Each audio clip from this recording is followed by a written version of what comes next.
Hello and welcome to the Lund University International Podcast. On the show, you'll hear from current students, alumni, teachers, and many more special guests as we explore what it's really like to live and study in Lund.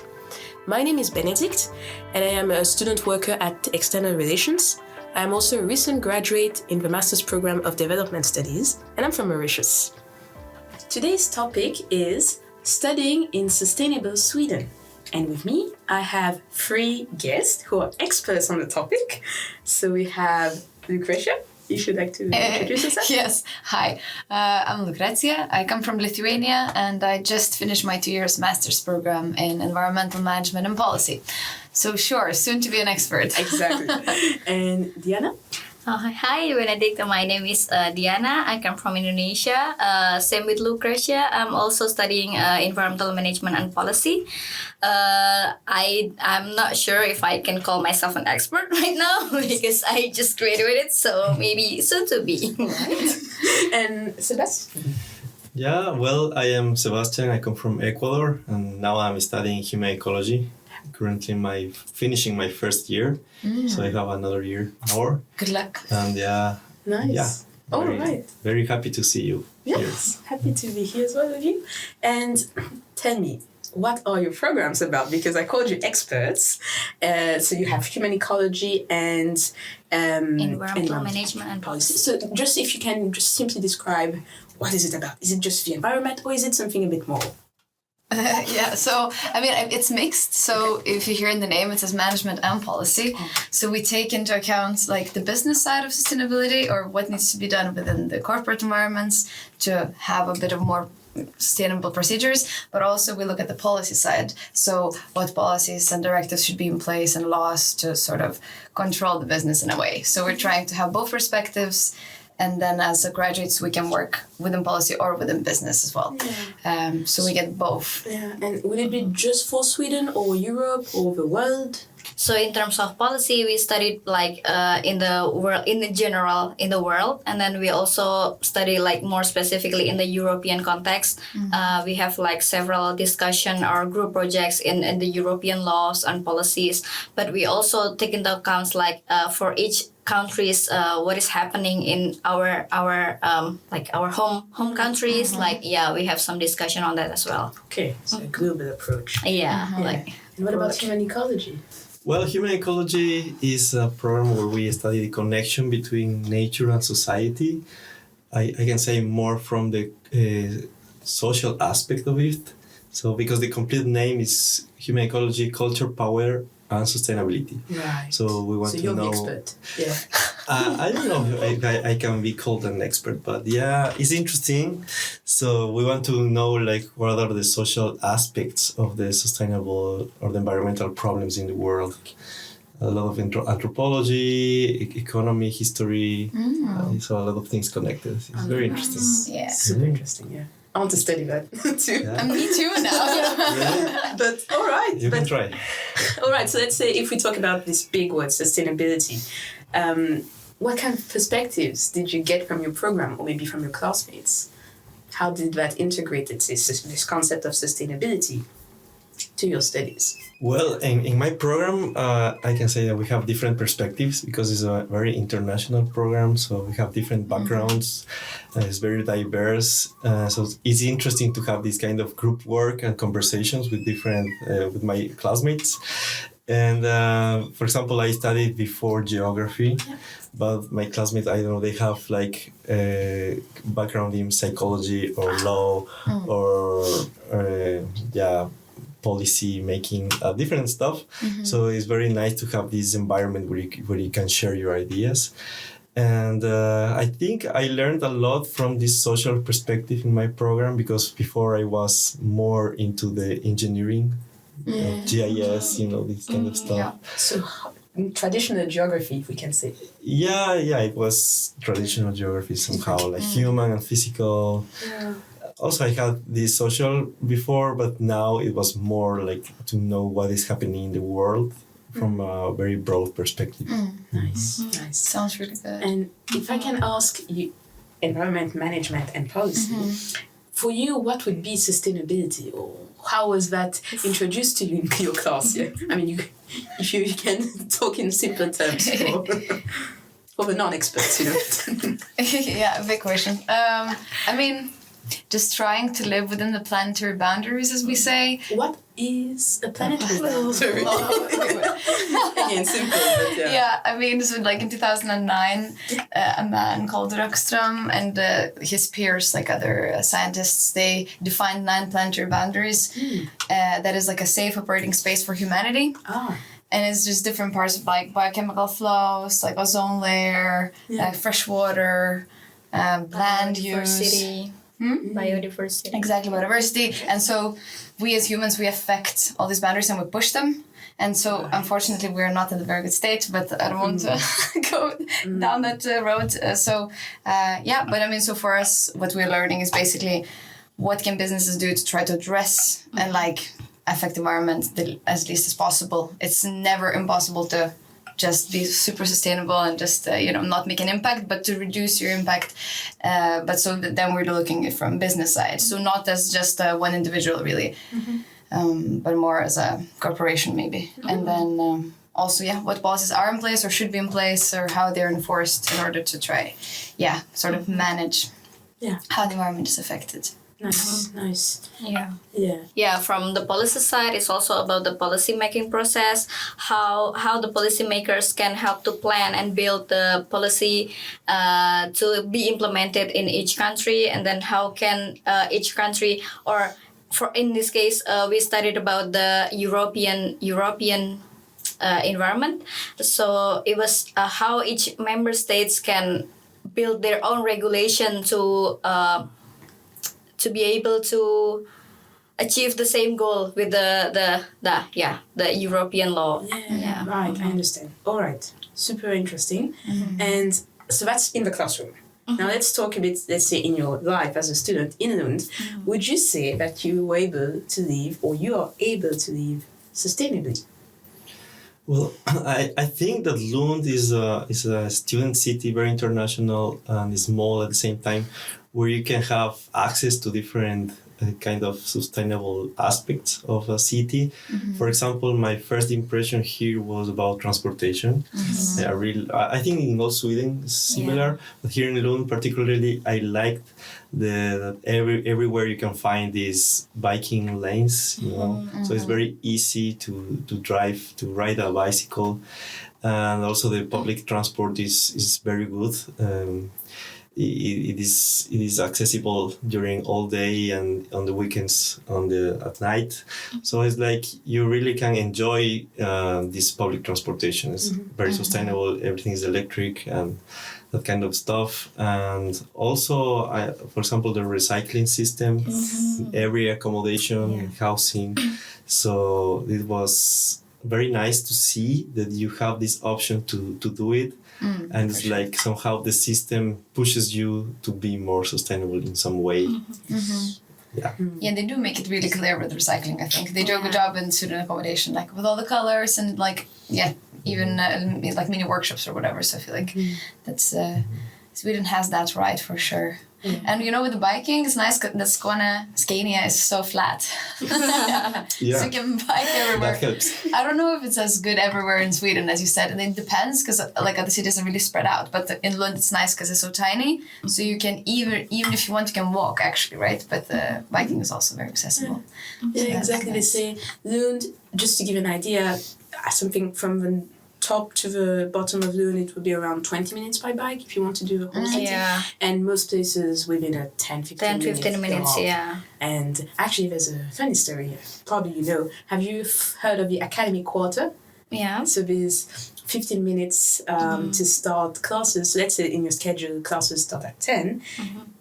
Depending on your professor, you can ask for an Academy Quarter. So you start at 10:15. And do you know the tradition, or where does this tradition come from? Is it about the bell in the cathedral? Correct. Yeah. So the tradition said that when the bell rang in the cathedral at 10 or 9, whatever, the students knew that they had around 15 minutes to get ready if they were waking up to get to their classroom. And I think this tradition stayed. And again, back to the idea of biking and how connected the city and how small Lund is. So, just Nice anecdote here. Yeah. Lukrecija, I see you thinking. Yeah, I'm thinking. You're thinking. No, I was thinking like there's definitely a lot of other aspects I think in Lund or even Malmö that help you to be more sustainable. And like I'm vegan, so it's very nice in Sweden. Actually, it's easy to be plant-based. Yes, there's a lot of alternatives, but there's also good quality like vegetables and legumes and all the things you want to eat and have like a full rich diet. So that's really nice for me.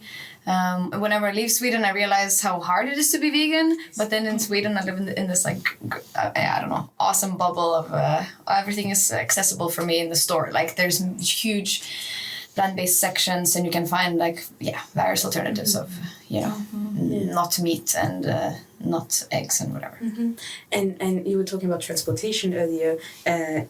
The region we are in, Skåne, Scania, as you said, they have this public transport system of trains and buses, Skåne Trafiken, and they have an app. And when you go with someone, your friend, or at least one other person, you get a discount, 25%, to encourage taking public transport and not your car, let's say. So bring your friends, take the train and take the bus, drop the car kind of thing, when it's possible. And let's say this is Sweden, this is Lund. How does all that, in terms of sustainability, compare to, let's say, your home country? I can ask you, Diana. Okay, so it's a bit hard question because back home, I don't think sustainability is a main thing there. It's at least until now, until I left. So maybe it's like what we studied in EMP is like we categorize like this is business as usual and this is sustainability business. So maybe for me, according to that, back home it is just like a business as usual, but they are trying to be able to adapt to more sustainable business right now. But then compared to my hometown, like for example, transportation is not that sustainable until now. We had a lot of private vehicles, and then the public transport is not really developed really well yet. But then what I really like of being in Sweden is like I can learn, I can understand how is practicing sustainability in daily life, because back home it's not happening yet. Also, to add some of the examples that I experienced in Sweden, the bottle recycling, like the can and bottle recycling, which is the PAN system. It's an example of EPR, the Extended Producer Responsibility, which is the deposit refund system. And that's one thing that I really interested to study when I was back home. Like, I really want to know, I want to learn about this system, how this is implemented, how is it work in Sweden. And then here, that's become one of my hobby to collect like empty bottles, empty cans, because from that I can also collect it to the machine, and then I can got some vouchers which I can use to buy to do grocery shopping and something like that. So that's one thing that I really want to implement back home, because they're also trying to draft the policy, the plan, like, so I believe that back home they will be like better like in this term of recycling and something like that. So you talked about Indonesia. Yeah. And maybe Ecuador. How would it compare, let's say, sustainability in Lund to where you were before? Well, I can say that this is a big difference, actually. I mean, in Ecuador, we are working on it. There are a lot of social movements about it, NGOs, and like we are trying to fight for sustainability in terms of policy. We have, they say, like the more green constitution on the planet, but it's difficult like to translate that into the reality. And I think the most different thing is about culture. We are still not into that sustainable culture in Ecuador. It's difficult that people get used to recycling or to use a bicycle or to be vegan or other stuff. So that's why I came here, because I wanted to learn how is it is happening in Sweden, and I think now I have more knowledge about it. Of course, I can help some way in my country. Yeah, that's very good to hear. Yeah, and Lithuania, if you want to talk. Yeah, Lithuania, I guess it's closer to Sweden than Indonesia or Ecuador. We're just across the sea. I mean, physically closer. I mean, and we definitely have the deposit refund system in place as well, and that's working really nice. So that wasn't a new for me when I came to Sweden, but I definitely think that in Sweden there's this more of a mindset, like sustainability mindset. People aim to live more sustainably, or like try to reduce even their personal impact, and then they care about business social responsibility or like, you know, environmental responsibility. So I don't know, like for me, it could be me that I see it with my eyes, but I feel like in Sweden there's lots of the different businesses that try to do like more eco products, and they market themselves as sustainable, and they actually are doing a good job. And then back home, it's picking up, but it's definitely not at the same scale as Sweden, like with the businesses trying to sort of target the population. Because, the culture is also still not there. Like, we also had a difficult history. So for a lot of people, they just want to live a good life, you know, they don't necessarily try to live more sustainably and consciously, and then like reduce their consumption, because they feel like now we can afford things, you know, we're relatively we're picking up, we're getting stronger as a country, but so then people don't necessarily want to address sustainability, but they just want to live a good life. I think you touch on a very good point. That's what we study in development studies. It's the highest level of development. There's basically a model that says that it will end in consumption, in massive consumption. And with that comes a lot of waste, basically. So you both, Lukrecija and Sebastián, you both talked about the culture, how sustainability is a mindset in Sweden. Maybe does any one of you in your program touched on, let's say, the history of sustainability in Sweden? Like, where did it come from, or when did it start? It's okay, it's not an exam, you don't need it, it's fine if you don't know. I'm just wondering if you've studied this angle of history. Because of another program with my scholarship here, I was asking about innovation in some kind related, that there was a big like investment in innovation in Sweden and education. So it's like there was a lot of development during the last, I don't know, maybe 50 years, I don't know exactly. But the government is working a lot with companies and with universities to improve the education system and also innovation. So innovation is connected with sustainability in some ways, because you start to think in a different way, like to question what is going on right now. And I think the reason why there's a lot of sustainable or eco products in Sweden is because the companies or the private sector, they are investing a lot of innovation. So when you combine innovation with sustainability, you can have like a positive impact in society. Very nice, thank you. No, I think I agree with you. It sounds very rational. And during your life in Lund as a student, have you been involved in any university projects or community activities related to sustainability? You talked about a pant, so going to the supermarket. That's one of the activities that I did. But also in our program ourselves, the EMP, they offer not just in-class activities, but also like doing consultancy with a real client with the companies in Skåne, and also the internship. We had some of our students are doing the internship, but some of them are also doing business consultancy in around Skåne. And that was from our first year. And during that experience, we like implement what we learned from our first year, and then how can we help the business, how can we help the companies to, for example, do their sustainability reporting or their environmental management system, for example.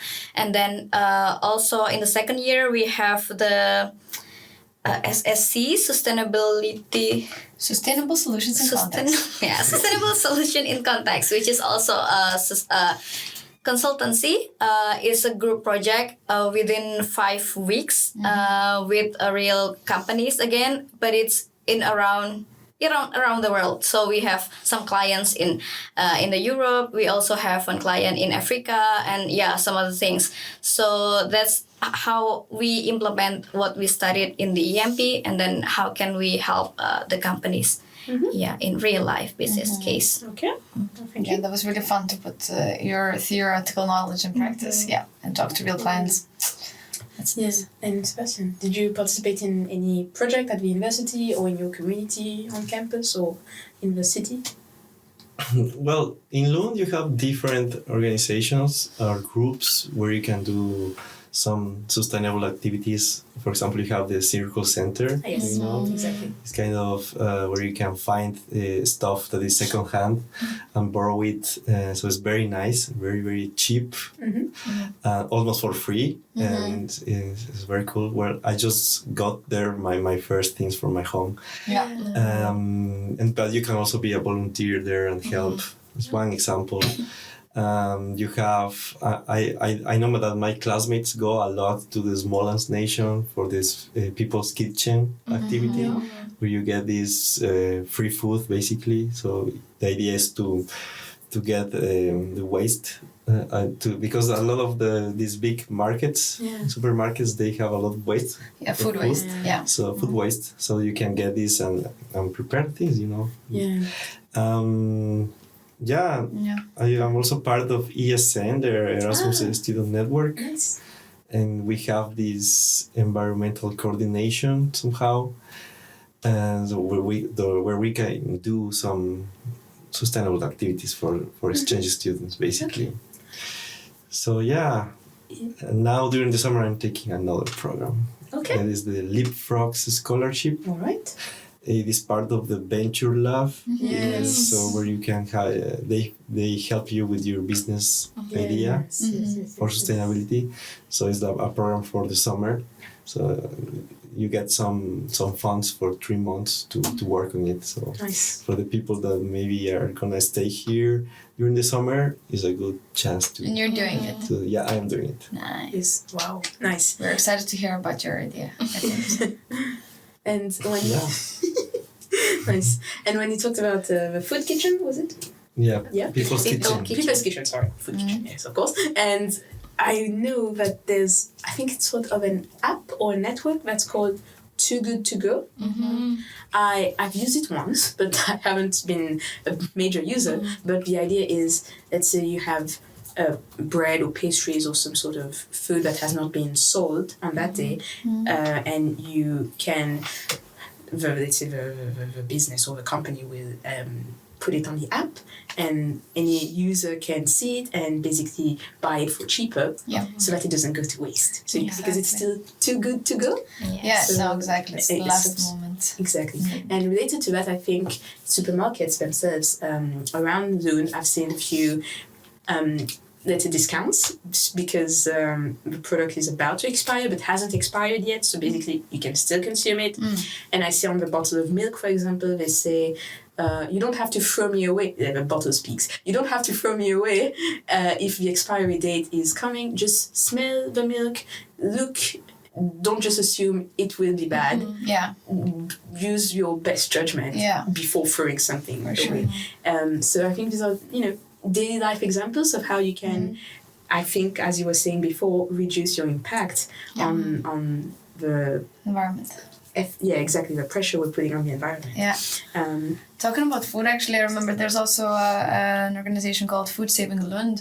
So that's like Too Good To Go, but actually for free. So you can pick up definitely good examples, lots of bread or sweet pastries. I'm not a part of it, but I wanted to join and I just didn't join, and you just keep on going. But I think other people who come to Lund should definitely join it. So you get trained, and then you just get in contact with specific bakeries, and then they reach out to you when they have over bread that is not being sold in the evening, and then you just can pick up. And we have a few classmates from our program who are a part of the Food Saving Lund organization for almost the 2 years, and like we never bought bread. Like if we had big events where like 50 people are eating, we never bought bread. We just always used got the bread from the day before. You heat it up in the oven, then it's again soft and crunchy, and you can definitely use it. And I guess there's an economic benefit for that as students, because you would not want to keep a budget and keep things cheap. So if you have initiatives like that, you're helping the wallet, you're helping the environment. Yeah, yes, exactly. Win-win. And these are the good things, let's say, of living sustainably in Lund and in Sweden. And as we mentioned, there were some differences from your home country. But would you say that there were challenges in terms of everything is so new from a sustainability angle? Were there challenges that you had to overcome? Or was it hard to just get used to a different way of living? It wasn't easy, but also it wasn't difficult at all for me. It was just I need time to adjust myself, because for me, for example, to sort the trash, to sort the like our household residues. I didn't do it back home, but then here I need to separate like paper with paper, cardboard with cardboard, plastic and everything.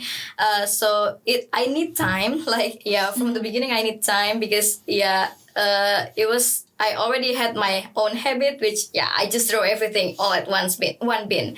But then here I need to sort like into 10 bins, like all different things. So I need time. I need my time to, okay, this is plastic, but it has like cardboard, or maybe I need to, so. I feel you. Yeah. I need to figure out but it was just maybe 2 or 3 weeks in the beginning, but now I'm used to it. So I'm enjoying it. That's great. Yeah. And Lukrecija, any challenges? But you say Lithuania was quite similar. Yeah. No, so I don't think I've had any challenges. For me, it was just joy. Because, I mean, I knew I want to work and study and learn more about sustainability, sustainable lifestyles as a person, sustainable business. So for me, when I came to Sweden, I was just, enjoying it all, sort of. I don't think I had to change too much. Yeah. But, I'm just thinking we have... also, again, I think about our intercultural class. There were people that didn't know how to bike, for example. And then, they took, 3-4 months classes. As an adult, it takes time to learn how to bike. As a kid, you just learn it. Exactly. But then, so there's people that, I know how to bike, right? So for me, it's easy peasy. I can, travel sustainably.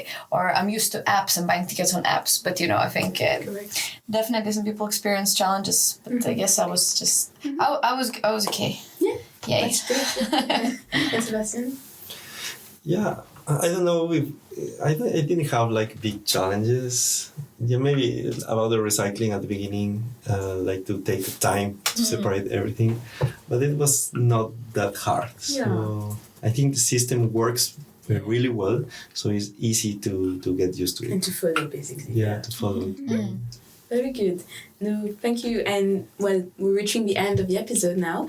So let's say if we want to summarize all the discussions we had, but also if you want to think, how would you apply all that you've learned in Sweden over your experience, let's say to your home country or to your next step in life? What would you say? Well, I think that's a big question, but in my case, I want to continue a bit with research. So my plan is to do a PhD after the master. Wow. So it's I think Sweden and Lund is a good place to do it. If you want to do a PhD, you get paid for it. So it's one of the best places in the world to do it. And also you have a lot of researchers, a big research community and different departments. So you can choose where you feel more comfortable. We have different programs about sustainability, but with some different perspectives. So I think Lund is a good place for people that want to get into sustainability. Amazing. Thank you. And Lukrecija, yeah? Well, I'm not planning to go back home yet. I think I want to work in Sweden before that. So, but generally just looking forward. I mean, for me, it's just a lot about being open and trying to learn on new perspectives, never get try not to get stuck to your old ways, because that's what the problem is, right? Changing people is hard. So just having the mindset of not being afraid of transformation and explore various ways as you as a person, and then you as I don't know if you're a businessman, businesswoman, as a ways of just like, how can you work differently? And then teaching other people, talking to other people, listening to their struggles, and like the more of this nice holistic human approach. I'm not gonna do a PhD on that, but I think I'm gonna do just like living life with open hands. Yeah, I think I agree with what Lukrecija has said. For me, this 2 years experience has bring me like a lot of new perspective, and I think it's really important to take into account that being open mind and not too afraid with transformation. That's what you said is really important. So anything that I will do like in the future, I will definitely take that into my like my view, like so. Yeah, I haven't really decided yet what should I do after this. So I need time to figure it out. But then I think I'm getting ready. Well, I guess you have the tools. Yeah, yes, and you can exactly. Yeah. Well, thank you so much for being here today. Thank you, Bénédicte. Thank you. Thank you. And all the best for the next steps In the future. Thank you. Thanks for listening to this episode of the Lund University International Podcast. If you're interested in learning more about Lund University, you can go to our website, lunduniversity.lu.se. You can also follow us on social media, on Instagram, Facebook, and X, and you can chat with current students on Unibody. Don't forget to subscribe, and we look forward to bringing you a new episode very soon.